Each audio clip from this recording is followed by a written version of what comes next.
चलिए तब last class में हम लोग जो थे उसमें हम लोग क्या देखे थे बताइए।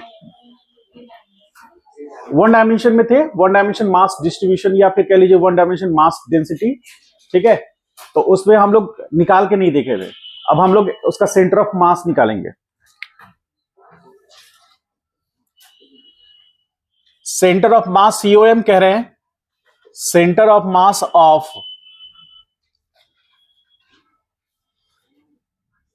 ऑफ वन डायमेंशनल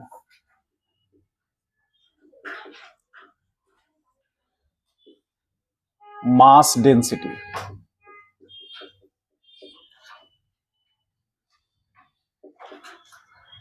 कर क्या रहे हैं हम लोग, सेंटर ऑफ मास निकालेंगे किस ज्योमेट्री का, जिसका कि वो वन डायमेंशन मास डेंसिटी होगा। वन डायमेंशन मास डेंसिटी में किसको हम पहले ले रहे हैं, फर्स्ट नंबर पे हम लोग ले रहे हैं। पहले हम समझ लेते हैं क्या है सेंटर ऑफ मास, मतलब आरसीएम निकालना है हमको। तो आरसीएम क्या होगा, summation of M I R I. ठीक है, यहां आई बराबर 1 से लेकर आई बराबर एन तक, डिवीजन में समेशन ऑफ एम आई, आई बराबर 1 से आई बराबर एन तक, ये पढ़ लिया था हम लोग ने। ठीक है, तो सेंटर ऑफ मास निकालना है, वन डायमेंशन ज्योमेट्री का है। तो ये चीज जो है वन डायमेंशन रॉड के लिए ध्यान से समझिएगा, दोनों फोकस करिएगा, लिखना नहीं अभी। एक रॉड है जिसका लेंथ एल है, इस रॉड का mass capital M, length L है। ठीक है, अब इस रॉड का सेंटर ऑफ मास पता करना है हमको। तो कॉमन सेंस है L/2 पे होगा। जब कब, जब मास यूनिफॉर्मली डिस्ट्रीब्यूटेड है, यूनिफॉर्मली डिस्ट्रीब्यूटेड, जब मास यूनिफॉर्मली डिस्ट्रीब्यूटेड है तो एग्जैक्टली सेंटर पर होगा यहां पर। तो हम क्या कर रहे हैं कि दिक्कत क्या है कि ये जो है, ये समेशन जो है किसके लिए है, जो डिस्क्रीट मास सिस्टम है उसके लिए है। ठीक है, लेकिन हमको जो निकालना है, हमें जो निकालना है सेंटर ऑफ मास, वो कैसा है, यूनिफॉर्म मास डेंसिटी है। लेकिन ये डिस्क्रीट मास सिस्टम के लिए है, याद है, हमको अब यूनिफॉर्म के लिए निकालना है। तो हम लिख सकते हैं यहां पर for uniform mass density, uniform mass density के लिए आरसीएम जो होगा that is equal to DM into R, division में इंटीग्रेशन डीएम। उससे इससे रिलेट करिए। यहां इंटीग्रेशन हम यूज क्यों किए हैं, इंटीग्रेशन इसलिए यूज किए हैं कि वो डिस्क्रीट वैल्यू नहीं है, वो यूनिफॉर्म वैल्यू है। इसीलिए हमको डिस्क्रीट वैल्यू से चेंज करके यूनिफॉर्म वैल्यू पे लाना है, इसीलिए इंटीग्रेशन का यूज कर रहे हैं हम लोग। ठीक है, जैसे मान लीजिए सपोज करें कि सेंटर ऑफ मास यहां है। ठीक है, तो सेंटर ऑफ मास यहां है, तो यहां से जो दूरी आएगा, डिस्टेंस आएगा उस सेंटर ऑफ मास का, वो आरसीएम कहलाएगा।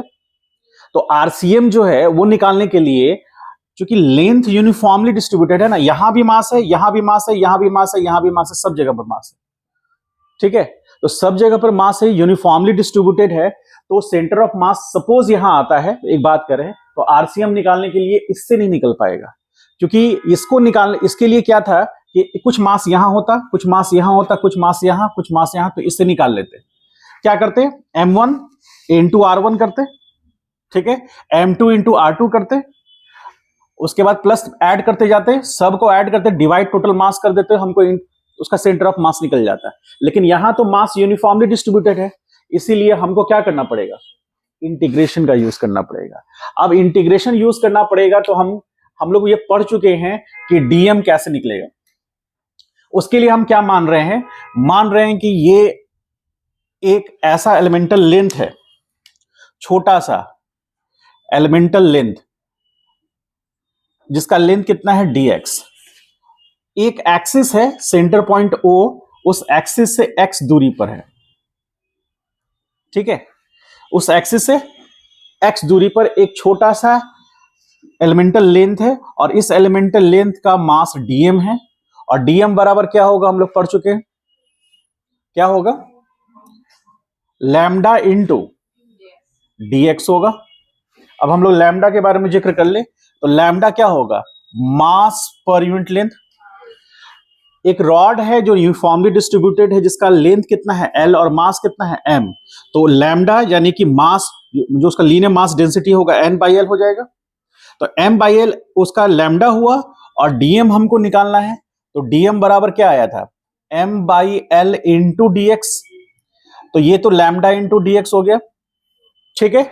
अब हमको एक चीज ये बताइए कि यहां पर ये जो लेंथ है ये x है, वो मास कितने दूरी पर है, x पर है। तो यहां पर r, या हम इसको xcm कर सकते हैं। xcm क्यों कर रहे हैं, क्योंकि स्ट्रेट वन डायमेंशन ज्योमेट्री है, तो हमको y और z से मतलब नहीं है, हमको सिर्फ किससे मतलब है, x। या यदि हम y एक्सिस के लॉन्ग लेंगे तो हमको x और z से मतलब नहीं है, यदि हम z एक्सिस के लॉन्ग लेंगे तो x और y से मतलब नहीं है। एट ए टाइम हमको कितने डायमेंशन से मतलब है, वन डायमेंशन से, क्योंकि वन डायमेंशनल मास डेंसिटी है, ठीक है। तो अभी हम लोग देख रहे हैं इसको कि ये किस में ले रहे हैं, एक्स एक्सिस के लॉन्ग है। यदि मान लीजिए कि इसको हम आगे एक्सटेंड करें तो ये एक्स एक्सिस होगा ना, तो आर एक्स, जैसे ये हम आर, याद कीजिए आर सेंटर ऑफ मास बराबर X centre of mass I cap plus Y centre of mass J cap plus Z centre of mass K cap था। क्योंकि वन डायमेंशनल है तो इन तीनों में कोई एक होगा। यहां हमने क्या लिया है, एक्स लिया है, तो वाई और जेड क्या हो जाएगा, जीरो हो जाएगा। तो हम यहां आरसीएम, यहां डायरेक्टली एक्ससीएम लिख सकते हैं, ठीक है। अब इंटीग्रेशन यहां डीएम इंटू एक्स, डिवीजन में इंटीग्रेशन डीएम कर सकते हैं ऐसा, ठीक है। अब यहां पर X C M is equal to DM की जगह पर क्या पुट कर सकते हैं, lambda into DX into X, division में लैम्डा इंटू डीएक्स कर सकते हैं। यहां ऑपरेटर कौन है, डीएक्स है, ठीक है। और इसी के टर्म में जो जो वेरिएबल होगा वो अंदर रहेगा, बाकी जो भी कांस्टेंट होंगे वो बाहर हो जाएगा। कांस्टेंट लैम्डा है क्या, लैम्डा कांस्टेंट है, क्योंकि लैम्डा बराबर क्या है, मास पर यूनिट, यही इसका लीनियर मास डेंसिटी है।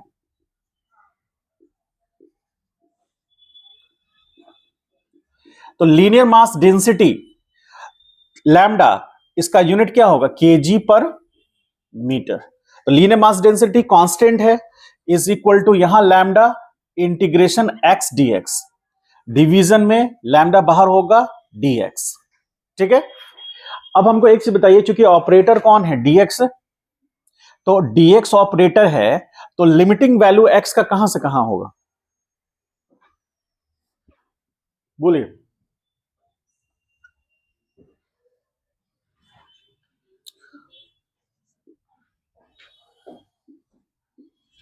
लिमिटिंग वैल्यू एक्स का कहां से कहां होगा, एक्स बराबर ए से एक्स बराबर बी, और एक्स बराबर ए क्या है, जीरो होगा। हमने एक्स का ही लोअर लिमिट अपर लिमिट इसलिए लिया क्योंकि ऑपरेटर हमारा डीएक्स है, वही फंक्शन करके देगा हमको। तो यहां पर भी लोअर लिमिट जीरो से एल लिख सकते हैं हम लोग, लैम्डा कैंसिल आउट होगा। तो आगे हम लोग थोड़ा बढ़ेंगे तो एक्स सी एम लेंगे, इज इक्वल टू लैम्डा तो कैंसिल आउट हो गया, integration x D X zero से एल, और यहां पर dx जीरो से l। आपको पता है x का इंटीग्रेशन क्या होगा, X square by two, lower limit zero l, और यहां पर x zero to l is equal to, अब यहां 1/2 है, बाहर कर दिए, अपर लिमिट पुट किए l square minus zero square, division में क्या होगा l minus zero, is equal to 1/2 l square by l, L L cancel होगा, एल बाई टू आएगा एक्ससीएम, जो हमने डिस्कस किया था, आ गया। लेकिन आप एग्जैक्टली ऐसा नहीं कह सकते हैं, क्यों नहीं कह सकते हैं, क्योंकि डेंसिटी कैसा है, लैम्डा यहां मास पर यूनिट लेंथ, लैम्डा यहां कांस्टेंट है, तब यदि मान लीजिए लैम्डा वैरी करेगा तो एग्जैक्टली L/2 पे नहीं होगा। ठीक है, यहां लीनियर मास डेंसिटी यानी कि जो मासेज हैं उस रॉड का यूनिफॉर्मली डिस्ट्रीब्यूटेड है। यूनिफॉर्मली डिस्ट्रीब्यूटेड मतलब लैम्डा कांस्टेंट होगा, और यदि नॉन यूनिफॉर्मली डिस्ट्रीब्यूटेड होगा तो लैम्डा कांस्टेंट नहीं होगा। जैसे छोटा सा एग्जांपल देके हम आगे बताएंगे, अब इसको पहले लिख लीजिएगा। जैसे मान लीजिए lambda is equal to lambda naught into X square है, ये लीनियर मास डेंसिटी चेंज कर रहा है। इसका मतलब है जैसे जैसे एक्स बढ़ेगा मास बढ़ेगा, मास डेंसिटी बढ़ेगा ना, यही ना उसका मास पर यूनिट लेंथ है। तो जैसे मान लीजिए एक्स बराबर 0 है तो उस समय लैम्डा इज इक्वल टू क्या होगा, 0। इसका मतलब मास डेंसिटी क्या होगा, 0। और जैसे जैसे लेंथ बढ़ेगा उसका मास डेंसिटी बढ़ेगा।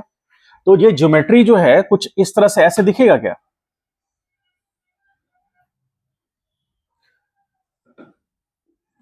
ऐसा कुछ होगा क्या रॉड? ये तो आपको शेप इन साइज में दिख रहा है। ऐसा भी हो सकता है कि स्ट्रेट रॉड ही होगा, लेकिन जैसे जैसे आगे जाएंगे मास ज्यादा होगा। ठीक है, ये तो आपके शेप एंड साइज में दिख रहा है ना, कोई जरूरी नहीं है कि शेप एंड साइज में चेंजेस दिखे ही। वो इंटरनल मॉलिक्यूल्स बहुत ज्यादा कंपैक्ट होंगे, तो जिधर ज्यादा कंपैक्ट होंगे मास उधर ज्यादा हो जाएगा। तो वो स्ट्रेट रॉड में भी ऐसा दिखेगा आपको। और एक चीज हमको ये बताइए कि यदि lambda is equal to lambda naught into X square है, इसका मतलब जैसे जैसे एक्स बढ़ेगा लैम्डा का वैल्यू बढ़ेगा, क्योंकि लैम्डा नॉट कांस्टेंट है। तो ये जो लैम्डा का वैल्यू बढ़ेगा इसका मतलब है लीनियर मास डेंसिटी बढ़ रहा है। लीनियर मास डेंसिटी बढ़ रहा है, इसका मतलब सेंटर ऑफ मास जो है, यानी कि उसका जो सेंटर ऑफ मास का पोजीशन होगा वो L/2 पे नहीं होगा, L/2 से ज्यादा वैल्यू पर होगा। क्योंकि याद कीजिए जिधर मास ज्यादा होता है सेंटर ऑफ मास उधर शिफ्ट कर जाता है। तो ऑब्वियसली ये जो रिलेशंस बता रहा है इसके अकॉर्डिंग बी की तरफ जाएंगे तो ज्यादा मास मिलेगा, इसीलिए जो सेंटर ऑफ मास का पोजीशन होगा वो L/2 से शिफ्ट होकर के L/2 से ज्यादा होगा।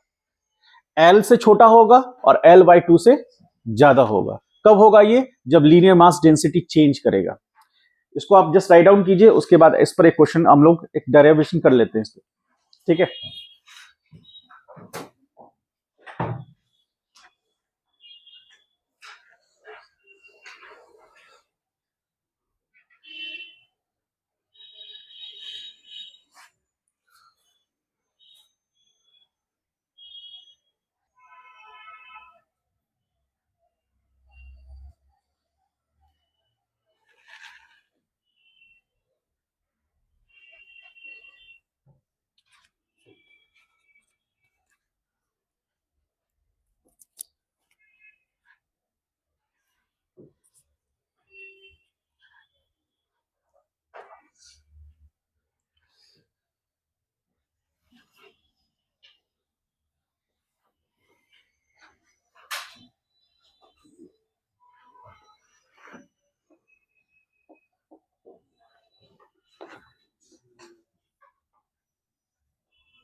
Centre of mass non uniform straight rod की बात कर रहे हैं हम लोग। हेडिंग दे दीजिए।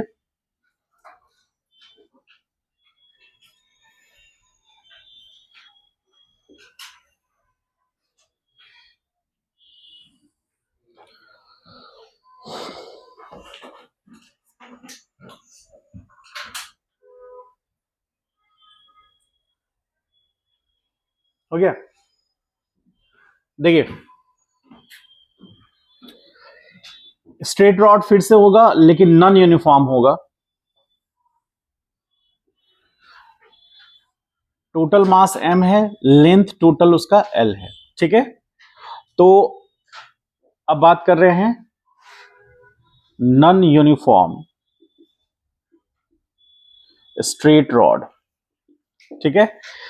और वहां पर इस पर लैम्डा क्या है, lambda is equal to lambda naught into X square, that is mass density, mass density अभी लिखना नहीं है, ध्यान से देखिए सिर्फ, mass density of the rod is a function of geometrical length of the rod, ठीक है। इनिशियली क्या होगा, zero at X is equal to zero, lambda is equal to zero, at X is equal to L, lambda is equal to lambda max बराबर कितना, lambda naught into L square. होगा ऐसा, बोलिए, ठीक है। तो अब हमको इसका निकालना है सेंटर ऑफ मास कहां जाएगा। तो हम लोग सबसे पहले दो चीज पे एक तो ये लैम्डा आ गया, एक चीज और हमको निकालना है इसमें डीएम मास। तो डीएम मास स्मॉल एलिमेंटल मास है, डीएम है क्या, small elemental mass of the rod, ठीक है, जो कि कहां लेंथ पर होगा, एक्स लेंथ पर होगा। इस पॉइंट को ए कह रहे हैं, इस पॉइंट को बी, यहां पर ले रहे हैं हम लोग एक छोटा सा एलिमेंटल मास, ये थिकनेस कितना होगा, ये dx, कितनी दूरी पे ले रहे हैं, x दूरी पर, ठीक है। और ये dm होगा, dm बराबर क्या होगा, लैम्डा इंटू डी एक्स। तो लैम्डा की जगह पर क्या होगा, lambda naught into X square into D x होगा, बोलिए। अब हमको क्या निकालना है, आरसीएम निकालना है, आरसीएम इंटीग्रेशन डीएम इंटू क्या, X division integration DM is equal to integrate, DM कितना आया है, lambda naught into X square into D X, और इंटू फिर क्या होगा, एक्स डिवीजन में integration lambda naught X square D X. Limiting value कहां से कहां, जीरो से, तो यहां पर लैम्डा नॉट बाहर हो जाएगा और इंटीग्रेशन में क्या आएगा, X cube D X, zero to L, division में लैम्डा नॉट बाहर, यहां आ जाएगा X square D X, zero to L is equal to, अब यहां पर लैम्डा नॉट कैंसिल होगा क्योंकि लैम्डा नॉट कांस्टेंट है। अब यहां होगा एक्स पे power 4/4, lower limit zero to L, अब यहां X cube by 3, zero to L. इसको फर्दर सॉल्व करेंगे तो X C M is equal to, अब यहां पर 1/4 बाहर होगा, अपर लिमिट पुट करेंगे एल पे पावर 4 माइनस जीरो, डिवीजन में 1/3, अपर लिमिट यहां पुट करेंगे तो L cube minus zero is equal to 1/4 into 3/1 into यहां L4 डिवीजन में एल क्यू, होगा ऐसा। तो यहां कैंसिल आउट हुआ तो कितना आएगा, 3/4 into L, X centimetre, sorry X C M. ये जो टर्म है, ये टर्म क्या रिलेट कर रहा है, जैसे मैंने बोला था कि सेंटर ऑफ मास इधर शिफ्ट करेगा, बी पोर्शन यानी उसके इन पॉइंट की तरफ शिफ्ट करेगा, और इन पॉइंट की तरफ शिफ्ट करेगा सेंटर ऑफ मास, तो एल से छोटा होगा और L/2 से बड़ा होगा। यदि यूनिफॉर्मली डिस्ट्रीब्यूटेड था तो सेंटर ऑफ मास कहां था, L/2 पर, और जब यूनिफॉर्मली डिस्ट्रीब्यूशन नहीं है मास का, जिधर से सेंटर से दूर जा रहे हैं तो मास डेंसिटी बढ़ रहा है, उस केस में सेंटर ऑफ मास शिफ्ट करेगा कितने से, कितने से शिफ्ट कर गया, पूछ रहा है आपसे, मैंने पूछा कितने से शिफ्ट कर गया। L/2 और 3L/4 में कितना डिफरेंस होता है, कौन ज्यादा होता है, हाँ L/2 ज्यादा होता है, लो। नंबर सिस्टम पढ़े हैं आज से 10 साल पहले, पढ़े हैं नंबर सिस्टम, √2 पहले होता है कि 2 पहले होता है, नंबर सिस्टम से चले तो जीरो से हम बढ़े आगे पॉजिटिव एक्स की तरफ, तो √2 पहले होता है कि 2 होता है, 2 होता है। √3 पहले होता है कि √4,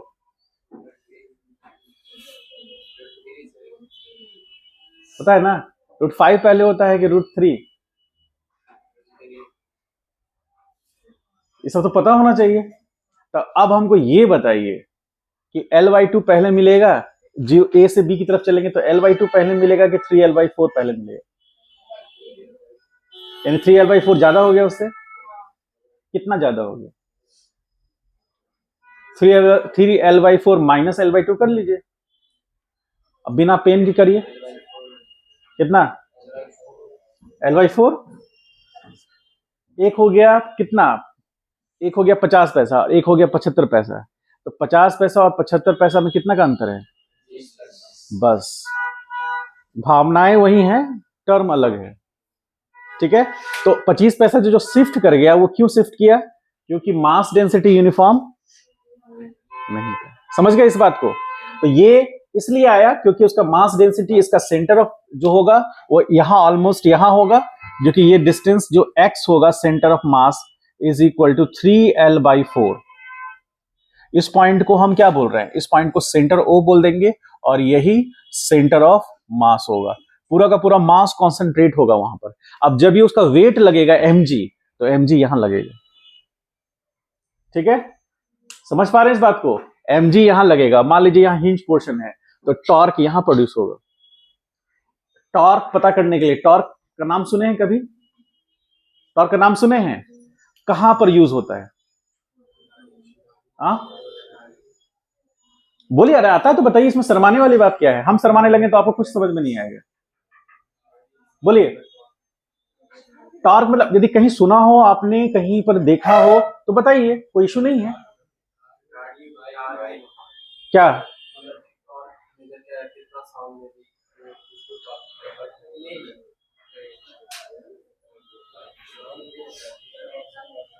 हाँ हाँ, रोटेशन में यूज होता है। ठीक है, वेरी गुड, एक तो बहुत सही जवाब दिया। बोलिए, और लोग बोलिए, बताइए। बस इतना ही पता है? कभी टॉर्क यूज किए हैं अपने जीवन में आप? हाँ, कभी अपनी लाइफ में टॉर्क यूज किए हैं? नहीं किए हैं? हाँ, सब लोग उस हैंडल को देखिए, तो जिस हैंडल को कई बार आपने खोला होगा, खींचा होगा ऐसे, हैंडल देख रहे हैं सब लोग? वो हैंडल को कई बार आपने ऐसे खींचा होगा ना, तो खींचा, अपनी तरफ फोर्स लगाया, दरवाजा ऐसे खुल गया, टॉर्क लगा। आपको पता नहीं है कि वो टॉर्क कहलाता है, बस ये अंतर है। क्या चीज में? हाँ हाँ, खोलने और बंद करने में हम लोग टॉर्क लगाते हैं। टॉर्क कह लीजिए, उसे थोड़ा सा इम्प्रोवाइज करके हम लोग कह सकते हैं कपल यूज करते हैं, जो ढक्कन बंद करने में, खोलने में हम यूज करते हैं, तो टॉर्क भी यूज करते, टॉर्क तो होता ही है, कपल भी यूज करते हैं। ठीक है, कपल एक अरेंजमेंट होता है जिसमें कि दो फोर्सेस अपोजिट डायरेक्शन में सेम मैग्नीट्यूड का, उसके सेंटर से सेम लेंथ पर लगता है, जो उस अरेंजमेंट को हम लोग कपल बोलते हैं। वो अरेंजमेंट बॉडी को कंप्लीटली रोटेशन मोशन में करने के लिए यूज होता है। कंप्लीटली रोटेशन मोशन मतलब बॉडी,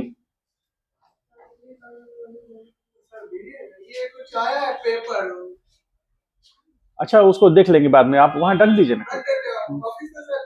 हाँ हाँ, बिल्कुल, अच्छा से लगा दो। समझ गए? तो रोटेशनल मोशन मतलब जहां भी रोटेशन आएगा वहां पर टॉर्क प्रोड्यूस होगा। ठीक है, यदि टॉर्क नहीं लगेगा तो रोटेशन डेवलप नहीं हो पाएगा। ठीक है, अब हम लोग यहां पर इसको, ये तो हम लोग समझ गए, वहीं से हम लोग टॉर्क को भी समझेंगे बाद में। अब आते हैं हम लोग थर्ड केस में, जो सी होगा हमारा।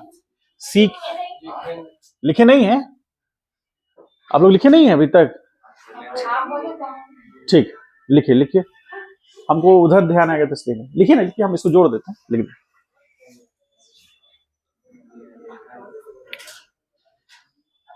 हेडिंग तो सब लोग लिख ही लिए हैं, लिख लिए कि नहीं?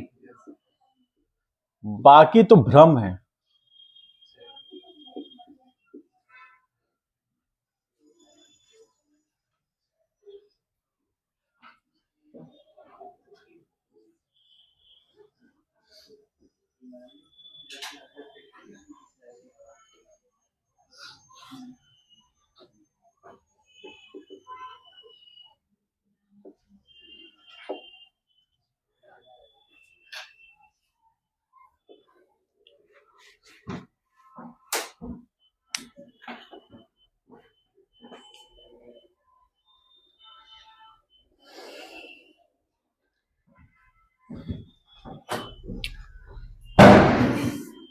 लो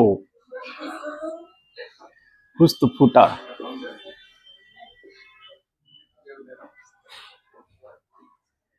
चलिए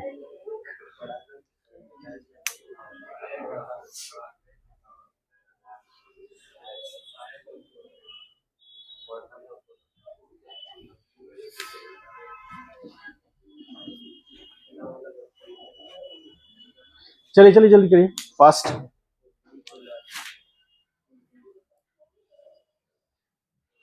नहीं तो फिर हम कर्नर सुनाने लगेंगे। चलिए हम लोग आगे बढ़ते हैं। अब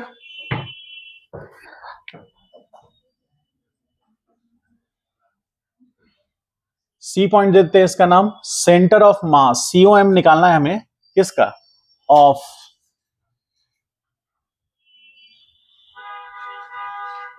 सर्कुलर रिंग। सर्कुलर रिंग का हमें सेंटर ऑफ मास निकालना है। तो सर्कुलर रिंग जो होगा वो 1 डायमेंशन ज्योमेट्री होगा या 2 डायमेंशन ज्योमेट्री होगा? क्या गिर गया?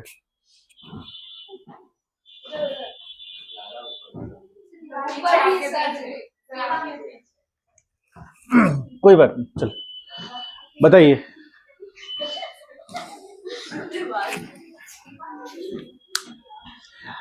सर्कुलर रिंग समझ में आया? सर्कुलर रिंग जो होगा वो 2 डायमेंशन होगा या 3 डायमेंशन होगा या 1 डायमेंशन होगा? 2 डायमेंशन होगा।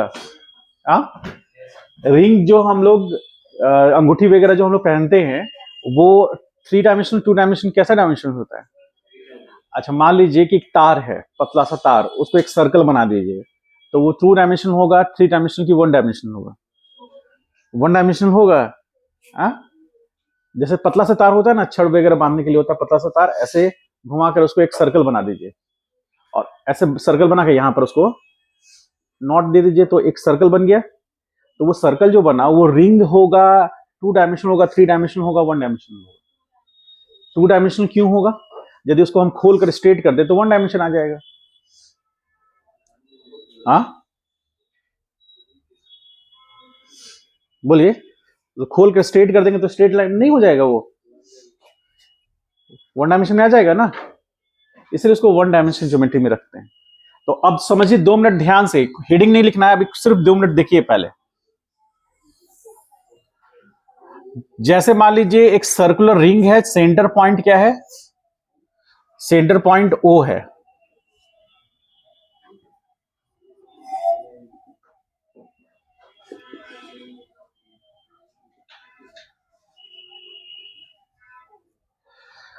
ये एक्स एक्सिस है, दैट इज वाई एक्सिस, और ये एक्स डैश वाई डैश। ठीक है, ध्यान से देखिए, यहां पर सेंटर पॉइंट क्या है? O, और इसके बाउंड्री पर ये रेडियस मान लेते हैं कि R है।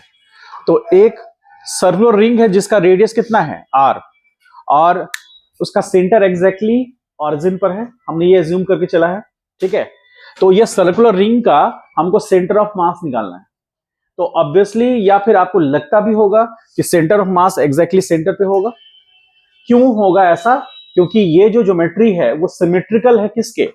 एक्स एक्सिस के भी सिमेट्रिकल है, एक्स एक्सिस के भी सिमेट्रिकल है, और वाई एक्सिस के भी सिमेट्रिकल है। तो सिमेट्रिकल होने से क्या है, ज्योमेट्री, जैसे इसमें हम छोटा सा एक चीज बताते हैं, ये रॉड है, तो इस पे हम लिखेंगे कि एल लेंथ पर मास कितना है? m। तो l कितना है यहाँ? l लेंथ मतलब 2 पाई r लेंथ पर मास कितना है? m। तो 1 मीटर लेंथ पर कितना होगा? m बाई 2 पाई r, और इसी को क्या बोलेंगे? लैम्डा बोलेंगे ना। तो यहां पर लीनियर मास डेंसिटी भी कांस्टेंट है। ठीक है, क्योंकि रेडियस चेंज नहीं होगा, मास चेंज नहीं होगा, तो लैम्डा भी कांस्टेंट है। अब जैसे मान लीजिए एक्स एक्सिस के अबाउट देखिए, तो जितना ज्योमेट्री, जिस तरह से ज्योमेट्री है मास है, उतना ही एक्स एक्सिस के नीचे भी है, ठीक है। और यदि हम वाई एक्सिस के लॉन्ग देखें तो वाई एक्सिस से लेफ्ट में जितना जिस तरह का ज्योमेट्री है वही राइट साइड में भी है, लेकिन हम लोग इसको निकाल कर देखेंगे, ठीक है, ताकि जब हम सेमी सर्कुलर रिंग की बात करेंगे तो आपको और समझ में आएगा अच्छे से। तो हमने क्या निकाला, पहले लैम्डा निकाल लिया ना, तो लैम्डा इज इक्वल टू क्या आ गया, m बाई 2πr आ गया। अब हम क्या करते हैं, ध्यान समझिए, यहां से थीटा एंगल लेते हैं, ये एंगल थीटा, और थीटा से फिर डी थीटा ले लेते हैं। इस पॉइंट को P कह रहे हैं और इस पॉइंट को P डैश कह रहे हैं। तो एंगुलर डिस्प्लेसमेंट डी थीटा लिए, P से P डैश के लिए। हम ऐसा क्यों कर रहे हैं, इसलिए कर रहे हैं क्योंकि जो मास है, m मास है, वो सरकमफ्रेंस पर डिस्ट्रीब्यूटेड है, वो अंदर में नहीं है कहीं। तो हमें इंटरेस्ट है किस चीज को पता करने में, हमें इंटरेस्ट है ये लेंथ पता करने में। ये लेंथ कोई बता सकते हैं आप लोग में से कितना होगा, ये लेंथ कितना होगा आप लोग बता सकते हैं कोई, ठीक है।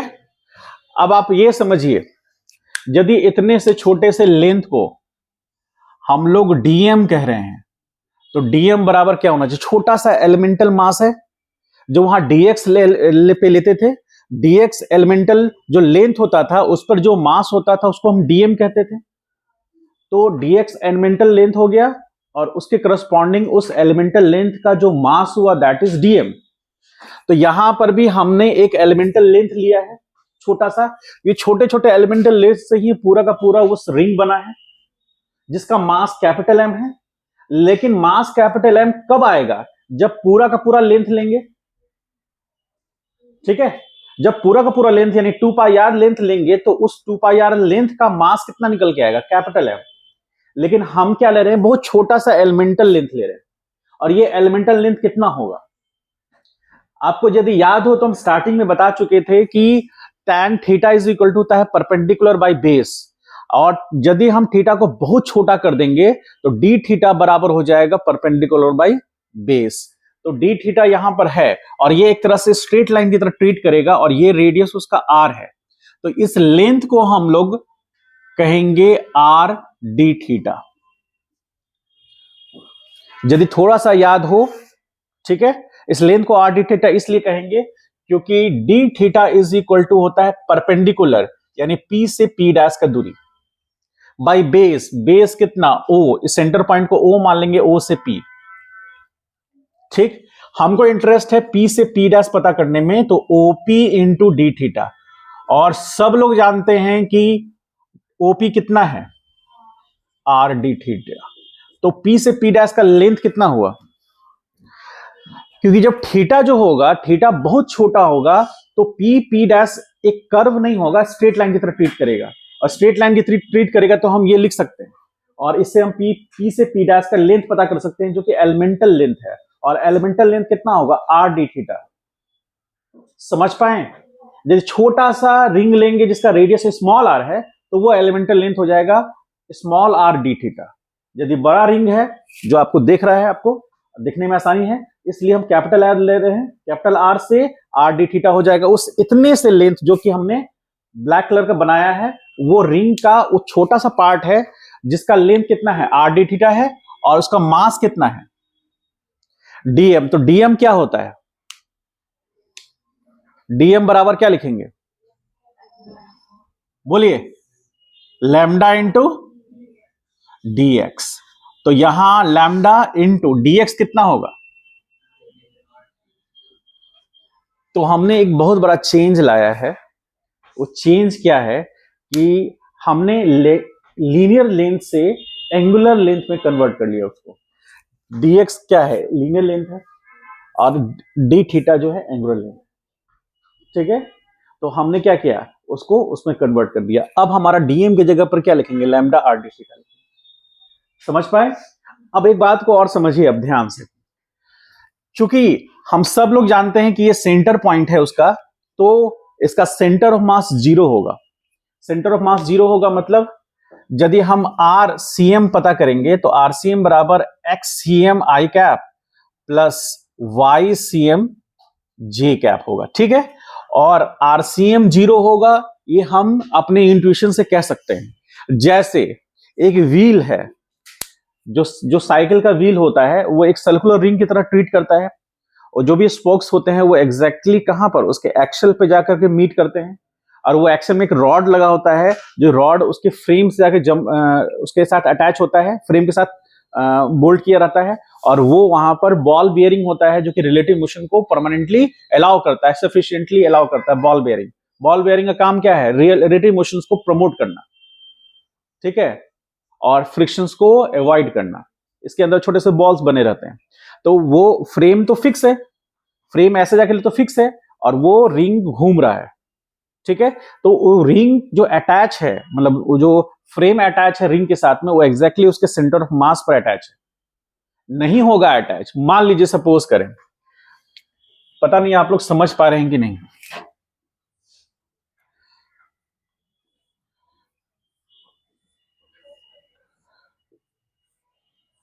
ये यहां पर एक, ये उसका एक्सल है, ठीक है, और एक जो हैंडल होता है उसका फ्रेम जो होता है ऐसे आकर के उससे मैच करता है। एक इस साइड में होगा और वो अगले साइड में होगा, दोनों साइड से उसको लॉक करेगा वो, ठीक है। तो दोनों साइड से लॉक करेगा, तो यहां पर उसका, यहां पर लॉकिंग हो गया, ठीक है। अब ये व्हील ऐसे घूमेगा, घूमेगा ना, तो सेंटर ऑफ मास यहां पर क्या हो रहा है, ये तो फ्रेम फिक्स है इसके साथ, तो यहां पर एक अरेंजमेंट होता है जो कि हम लोग कहते हैं बॉल बेयरिंग यूज करते हैं हम लोग। तो वो क्या करता है ना कि ये घूमता है, लेकिन ये फ्रेम को वो सपोर्ट करता है, मतलब फ्रेम के साथ बॉल बेयरिंग में दो लेयर्स होंगे, एक लेयर और एक लेयर। एक लेयर जो है ये वाला लेयर जो है ये इसके साथ घूमेगा, और बाहर वाला लेयर जो होगा वो इसके साथ फिक्स रहेगा। तो अंदर वाला लेयर जो है बॉल बेयरिंग का वो घूमेगा, बाहर वाला लेयर फिक्स रहेगा। वो बाहर वाला जो लेयर है वो डायरेक्ट फ्रेम से कनेक्ट होगा, इसलिए वो फिक्स होगा। और अंदर वाला जो लेयर है वो एक्सल होगा किसका, इस व्हील का, जो कि रोटेट करेगा। समझ पाए? तो रिलेटिव मोशन होगा अपर सरफेस और लोअर सरफेस के बीच में, वहीं पर बॉल बेयरिंग डाला जाएगा। बॉल बेयरिंग क्या करेगा, छोटे छोटे बॉल्स होंगे वो घूम के रह जाएंगे अपने पोजीशन पे, और रिलेटिव मोशंस को प्रमोट करेंगे, फ्रिक्शन को कम करेंगे। वहां ग्रीस भी यूज किया जाता है, पता है इतना चीज, लुब्रिकेंट यूज किया जाता है ताकि रिलेटिव मोशंस आसानी से हो सके। अब यदि मान लीजिए कि वो बॉल बेयरिंग घूमना बंद कर देगा तो रिलेटिव मोशन नहीं होगा, तो ये व्हील घूम नहीं पाएगा। समझ गए? तो इस व्हील का ये सेंटर ऑफ मास हो गया, ठीक है। तो सेंटर ऑफ मास है, यदि मान लीजिए थोड़ा सा हम ये मान ले थोड़ा देर के लिए कि ये सेंटर ऑफ मास यहां आ जाए और ये फ्रेम वहां अटैच हो जाए, तो ये लेंथ हो जाएगा r प्लस एक्स और ये लेंथ हो जाएगा r माइनस एक्स। बोलिए हाँ या ना? हो जाएगा। अब क्या होगा, अब साइकिल कैसे चलेगा? आप साइकिल में बैठे हैं ना, तो ऐसे चलेगा। क्यों? क्योंकि जब r प्लस एक्स होगा तो आप उठ जाएंगे, और जब r माइनस एक्स होगा तो आप नीचे चले जाएंगे। होगा ऐसा? फील हो पा रहा है कुछ? अरे हम जो कर रहे हैं उस पर मत ध्यान दीजिए, उसके परिणाम पे ध्यान दीजिए। आपका साइकिल ऐसे ऐसे चलेगा। और इसका भी यूज है कैमन फ्लोर में, हम बताएंगे आपको, कैमन फ्लोर में हम बताएंगे। जो ट्रिमर यूज करते हैं या फिर घर में आप जो ग्राइंडर यूज करते हैं, वो कैमन फ्लोर पर काम करता है, ठीक है। बहुत सारे ऐसा जगह पर होता है। जैसे कभी जीवन में ऐसा शुभ घड़ी आया है जब आपका हाथ पैर टूटा हो? कभी नहीं? शिट, ये भगवान, अभी तक हाथ पैर भी नहीं टूटा। कुछ भी ऐसा हुआ है जिससे कि मतलब प्लास्टर लगाने की जरूरत पड़ जाए? कैसे फील होगा? आ? हुआ है? तो जिसका मान लीजिए किसी को भी आप देखे होंगे प्लास्टर लगा हुआ, हाथ टूट गया, ठीक है, प्लास्टर लगा हुआ है, तो अब प्लास्टर जब एक महीना हो गया, लगभग 40 दिन हो गया, तो अब प्लास्टर हटेगा। तो उसको काटने के लिए ना एक मशीन आता है, ऐसे काटता है वो काटने वाला जो मशीन होता है ना, वो उस प्लास्टर को तो काट देता है, लेकिन आपके स्किन को नहीं काटेगा। क्या कारण है ऐसा होने का? वो क्या पहचानता है, ओहो हो ये तो प्लास्टर है, काटो, अरे नहीं स्क्रीन आ गया, छोड़ दो। कैसे होगा ये चीज?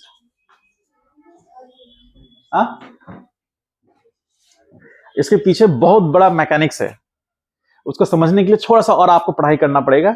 हम अभी उसका एग्जैक्ट रीजन नहीं बताएंगे आपको, बस ये बताएंगे वर्किंग क्या होता है, ठीक है। छोटा सा समझ लीजिए, इस व्हील की तरह ही मान लीजिए, दोस्त थोड़ा देर के लिए समझा देते हैं, क्यूरियोसिटी के लिए समझा देते हैं आपके। अंदर में एक रोटर लगा हुआ है, देखो 2 मिनट के लिए। रोटर जो है ना वो ऐसे घूम रहा है, कभी फॉरवर्ड बैकवर्ड, ऐसे ऐसे ऐसे करता है वो, ऐसे घूमेगा फिर ऐसे घूमेगा, फिर ऐसे घूमेगा फिर ऐसे घूमेगा। उससे क्या होगा कि जब रोटर हल्का हल्का ऐसे घूमेगा ना, तो ट्रू एंड फ्रो मोशन करेगा, तो जो प्लस्टर है वो हार्ड होता है, वो कट जाएगा। लेकिन जब आपके स्किन पे आएगा ना, तो आपके स्किन पे आएगा तो ऐसे ऐसे करेगा, तो आपके स्किन भी उसके साथ साथ आगे पीछे होगा। तो relative motion zero, relative motion zero तो कटेगा कैसे? नहीं समझ पाए इस बात को? आपका स्किन भी ऐसे ऐसे होगा, और आप सोचे नहीं कि 1 सेकंड में 2 बार होगा, 1 सेकंड में मात्र वो 2000 बार होगा, तो आपको लगेगा वो कुछ हो ही नहीं रहा उसमें। ये समझे? इसी को कहते हैं आरपीएम, रिवोल्यूशन पर मिनट। हालांकि वो रिवोल्यूट नहीं करेगा, रिवोल्यूशन नहीं देगा वो, ठीक है। बहुत सारे ऐसे कार के व्हील होते हैं जो इतना स्पीड में होते हैं कि आपको लगता है कि वो स्थिर है, रुका हुआ है, जबकि वो इतना स्पीड होता है क्योंकि आपके आंख का फ्रीक्वेंसी जो है वो उसके साथ मैच कर जा रहा है, तो सिंक्रोनाइजेशन आ जा रहा है। ये समझे? वो आगे हम लोग जब साउंड पढ़ेंगे या फिर लाइट पढ़ेंगे तो उसमें डिस्कस करेंगे। समझ पाए इस बात को? तो ये ट्रू एंड फ्रो मोशन होने के कारण क्या होता है, वो प्लस्टर जो हार्ड होता है उसको तो कट कर देता है, स्किन को नहीं कर पाता। यहां करेंगे तो ऐसे ऐसे करेगा, तो स्किन भी तो थोड़ा सा अपने उसके मुताबिक एडजस्ट होगा, तो वो स्किन के साथ रिलेटिव मोशन होगा ही नहीं। और जब कुछ भी पेनिट्रेट होना है या जब कुछ को भी कट करना है तो रिलेटिव मोशन होना चाहिए। आप जैसे मान लीजिए आज तक आलू काटे हैं, तो आलू पकड़े हैं और चाकू को ऐसे रिलेटिव मोशन दिए हैं, आलू और चाकू दोनों सेम स्पीड से जा रहा हो, कटेगा कभी? फिल्म में नहीं देखते हैं क्या? कभी कोई आदमी करके देखता है, आलू भी इस पे मेज पे आराम से घसक रहा है और चाकू भी घसक रहा है, दोनों सेम स्पीड से घसक रहा है। आप कभी काट पाएंगे उसको? नहीं काट पाएंगे। होने के लिए, कटने के लिए रिलेटिव मोशन होना, समझ पाए इस बात को? चलिए, तो यहां पर सेंटर ऑफ मास यदि यहां शिफ्ट कर जाएगा तो यहां पोर्शन और ये पोर्शन ज्यादा होगा, तो वो व्हील एग्जैक्टली रोटेट नहीं कर पाएगा। समझ गए? और इसका अलग अलग पर्पस में हम लोग यूज करेंगे। अब यहां आ जाइए, अपने विषय पे हम लोग आते हैं। इसको समझने के लिए हाथ तोड़ने की जरूरत नहीं है। किसी ऑर्थोपेडिक की दुकान, मतलब ये क्लिनिक में जाइएगा तो वहां पर बहुत लोगों का हाथ पैर टूटा हुआ रहता है। कुछ लोग खुद से आते हैं, कुछ लोग स्ट्रेचर पे लाए जाते हैं, ठीक है। और वहां काटने का मशीन भी रहता है, आप ध्यान से देखिएगा तो वही फंक्शन होगा उसका। इसलिए हाथ कभी नहीं कटेगा, सिर्फ कटेगा तो प्लास्टर कटेगा, ठीक है। और यदि मशीन चेंज हो गया, काटने वाले ने थोड़ा जल्दबाजी कर लिया, वो ग्राइंडिंग जिससे होता है, मेटल ग्राइंडिंग जिससे होता है,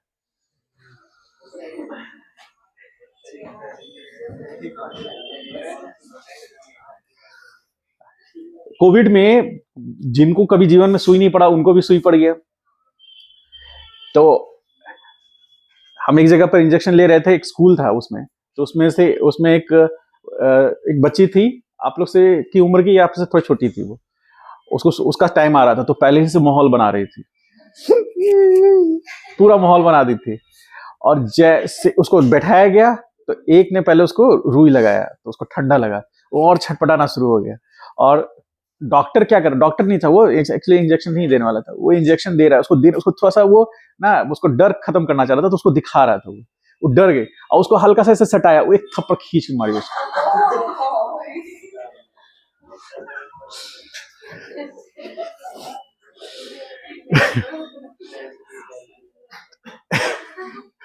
अब कोई इंजेक्शन दे नहीं ले रहा है उसको। उसको फिर ले गया, उसको समझाया गया, देखो इससे कुछ नहीं होगा। तो बोला कि इस सुई देने के बाद कुछ नहीं होगा, वो हमको ठीक है, हमको पता है, सुई देने के दौरान में जो दर्द होगा, बेचारे नहीं पता, उसका नाम लिखा गया, नाम काटा गया फिर उसका।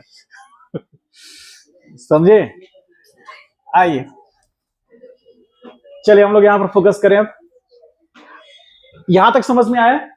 ठीक है। लैम्डा बराबर क्या हो गया? m/2πr हो गया, क्योंकि 2π उसका टोटल लेंथ है। जब स्ट्रेट करेंगे तो 2πr होगा ना, और मास m है तो लैम्डा क्या बताएगा? मास पर यूनिट लेंथ, तो m/2πr हो गया। ठीक है, यहां तक हम लोग पहुंच गए।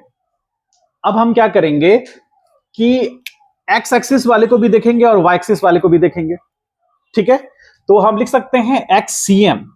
अभी हम लोग सिर्फ किसकी बात कर रहे हैं, centre of mass of rod, sorry ring along x axis, यानी उसका सेंटर ऑफ मास किसके लॉन्ग निकलेगा, एक्स एक्सिस के लॉन्ग।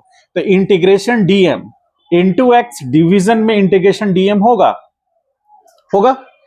आ जाइए यहां पर, डीएम की जगह पर क्या पुट कर सकते हैं हम लोग, lambda R D theta put करेंगे, और एक्स की जगह पर क्या पुट करेंगे, ध्यान से देखें यहां पर।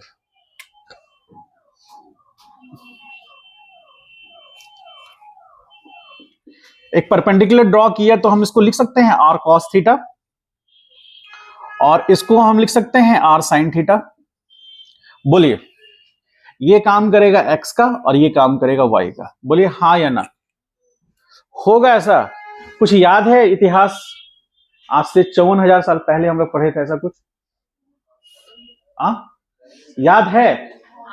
तो परपेंडिकुलर और बेस हो गया, तो ये हो गया एक्स पार्ट और ये हो गया वाई पार्ट। अभी हमको जरूरत किसका है, एक्स पार्ट का जरूरत है। तो यहां पर हम एक्स की जगह पर क्या पुट करेंगे, आर कॉस थीटा पुट करेंगे, डिवीजन में डीएम की जगह पर लैम्डा आर डी थीटा। यहां तो एक्स पुट करने की जरूरत नहीं है, ये आपका एक्स सी एम हो गया, ठीक है। अब इसी को हम आगे बढ़ाएं तो X C M is equal to, अब यहां पर आर और लैम्डा बाहर हो जाएंगे, तो लैम्डा इंटू आर स्क्वायर होगा इंटीग्रेशन, और यहां क्या बचेगा, cos theta into D theta. यहां पे आएगा lambda R integration D theta. क्योंकि थीटा में चेंजेस है तो थीटा कहां से कहां वेरी हो सकता है,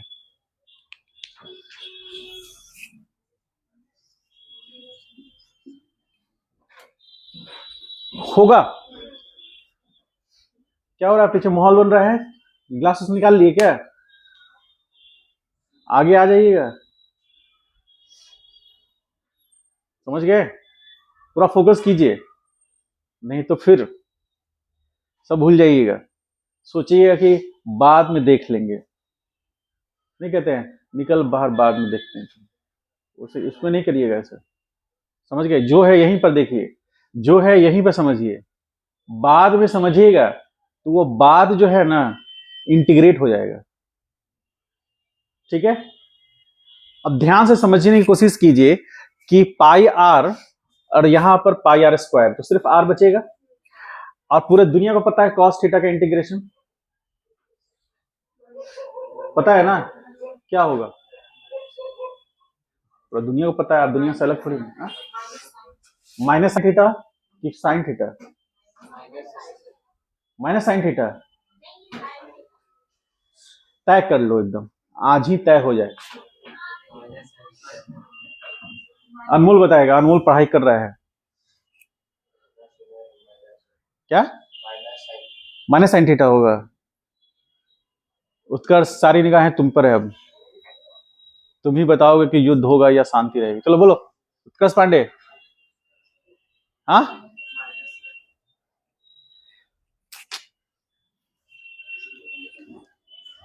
अच्छा, ये कॉस थीटा के इंटीग्रेशन टेन थीटा भी हो सकता है क्या, नहीं हो सकता है, जो भी होगा तो साइन होगा, या तो प्लस होगा या तो माइनस होगा, बोलो, पता ही नहीं है, माइनस होगा प्लस होगा, प्लस होगा, प्लस। कॉस थीटा का साइन थीटा होगा, साइन थीटा का इंटीग्रेशन माइनस कॉस थीटा होता है, जैसे साइन थीटा का डिफरेंशिएशन कॉस थीटा होता है, कॉस थीटा का डिफरेंशिएशन माइनस साइन थीटा होता है। इंटीग्रेशन में कॉस थीटा का इंटीग्रेशन साइन थीटा का इंटीग्रेशन माइनस कॉस थीटा होगा या नहीं, ये सब याद कर लीजिए, समझे, नहीं याद रखिएगा बीच में फंस जाइएगा, क्वेश्चन चला जाएगा एक हाथ से आपके। और ये हम बात किनकी कर रहे हैं, जो नीट में है, नीट का एग्जाम है उसकी बात कर रहे हैं, जेईई मेंस की हम बात नहीं कर रहे हैं, समझ गए। चलिए, तो यहां पर क्या बोल रहे हो, बोलिए,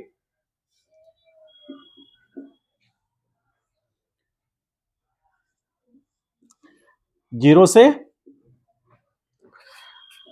आप यदि थोड़ा सा समझने की कोशिश कीजिए, 2 पाई अपर लिमिट होगा, लो लिमिट 0 होगा, 2 पाई पे भी साइन 0 होता है, 0 पे भी साइन 0 होता है, इसलिए पूरा का पूरा टर्म क्या हो जाएगा, होगा। तो यहां आप sine 2 pi minus sine 0, 2 pi minus 0, इसीलिए ये टर्म क्या होगा, 0 होगा, और ये टर्म भी 0 होगा। तो आरसीएम क्या हो जाएगा, सॉरी एक्ससीएम क्या हो जाएगा, बराबर 0।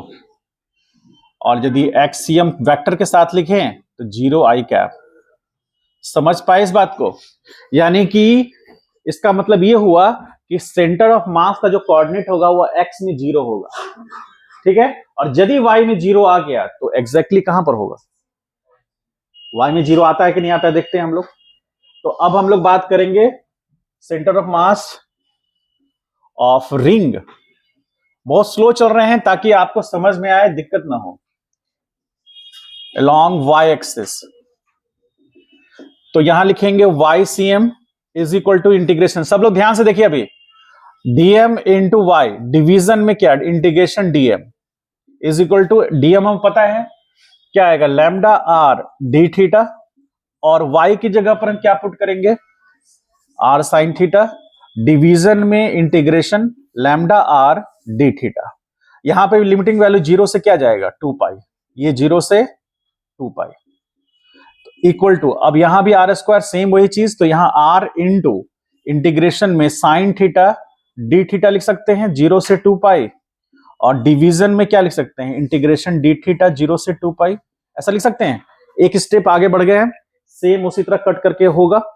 अब यहां पर आर तो है ही, साइन थीटा का इंटीग्रेशन क्या हो जाएगा, minus cos theta, R lower limit 0 से 2 पाई, और यहां पर ये थीटा 0 से 2 पाई, ठीक है। अब यहां पर हम देखेंगे क्या होगा, यहां पर माइनस करिए, माइनस को बाहर कर दीजिए, या फिर लिमिटिंग वैल्यू चेंज कर दीजिए, जो ठीक लगे आप कर सकते हैं, क्योंकि लिमिटिंग वैल्यू इंटरचेंज कीजिएगा तो भी वो बैलेंस हो जाएगा। तो यहां पर YCM is equal to R, यहां पे लिख सकते हैं कॉस थीटा 0 से 2 पाई के लिए, ऐसा लिख सकते हैं क्या। डिवीजन में यहां पर क्या लिखेंगे, पाई माइनस 0, 2 पाई ना आएगा, तो यहां 2 पाई माइनस 0, ठीक है। तो अब यहां पर देखिए आर, अपर लिमिट पुट करें कॉस 0, माइनस यहां पर क्या पुट करेंगे, साइन, सॉरी कॉस 2 पाई, यहां पर 2 पाई आ गया, कॉस 0 का वैल्यू 1, माइनस 2 पाई का वैल्यू पाई 2 पाई, 1 होगा 2 पाई, तो YCM क्या आ गया, बराबर 0 जे कैप। इसका मतलब हो गया RCM is equal to 0 I cap plus 0 J cap. इसका मतलब that is the COM of uniform circular ring, uniform circular ring